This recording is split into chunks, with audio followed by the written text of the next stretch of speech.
Sir ଆପଣଙ୍କ ପରିଚୟଟା? मोर नाम doctor Nityanand भोई। घरोई homeopathy चिकित्सक संघ ओडिशार मु सभापति अच्छी। यही संघरे प्राय 15,000 पाखापाखि सभ्य सभ्या अच्छा एवं आज एप्रिल 10 तारिख 2024 मसीहा आज दिन में 1755 मसीहा एप्रिल 10 तारिख जर्मन देश में यही होम्योपैथीर स्रष्टा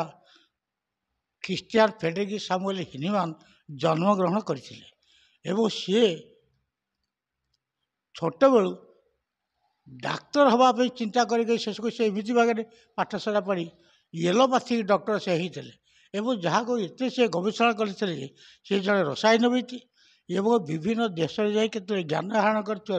विभिन्न देशर भाषा प्राय 12टी भाषा से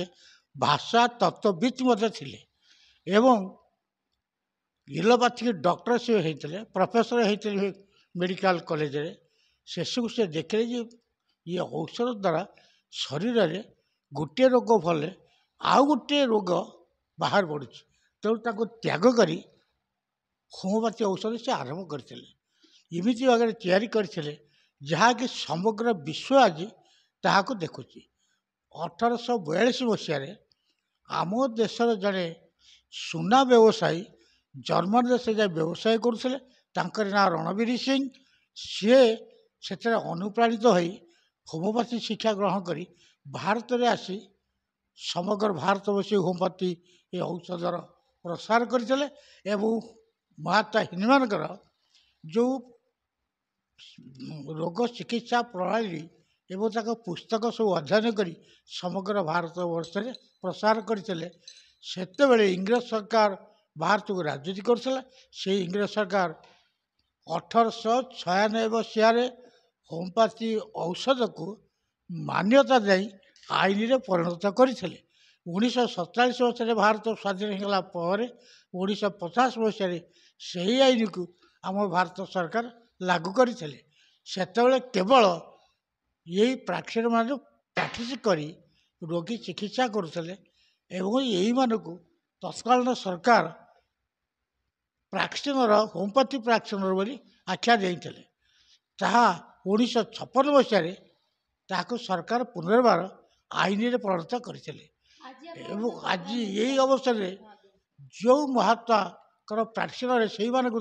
अनेक दक्ष प्राक्शनर एकत्रित हो विभिन्न प्राइवेट कॉलेज कर शिक्षादान करते से कॉलेज को समग्र भारत वर्ष में 5टी कॉलेज होता से भुवनेश्वर ओडिशा राजधानी भुवनेश्वर जो या कॉलेज से जड़े दक्ष प्राक्शनर ना अनुसार से कॉलेज अच्छी Shri doctor Abhinav Chandra Rao homeopathy medical college and hospital ताकर ना सरकार टेप कला तेणु से जो दी प्रकार होगा गोटे पटे मेडिकल जो मैंने पाठ पढ़ी आसे से रेजिस्टर जो मैंने घरे हिसाब से होम्योपैथी चिकित्सा करा लिस्टेड यही पद्धति 1996 पर्यंत रही आसला किंतु एबे 2014 आमको जो मान्यता था ये प्राक्शनर मार्ग को लिस्टेड मान्यता ताको सरकार बंद कर से सारा ओडिशार सब प्राक्शनर मान एकत्रीकरण हो आज सही बारंबार 2015 ठू सरकार को बारंबार दाबी पूरण दवाई लिस्टेड मान्यता फेर देवाई अभियोग कले सरकार शुणुना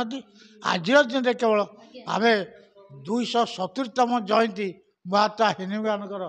पालन हवा संगे संगे आम संघर नवम वार्षिक उत्सव पालन कर आज से आज दिवस आज यही मंडप ये रेलवे ऑडिटोरियम रे अनेक महान अतिथि मैंने आसते जो मैंने कि होम्योपैथी की भल पाती होम्योपैथी औषध वितरण करती होम्योपैथी औषध जे खाती एवं सी उच्च पदवी थे से अतिथि कर आज मूल्यवान कथा गुड़े आम प्राक्शनर मार्ग बुझाऊँ।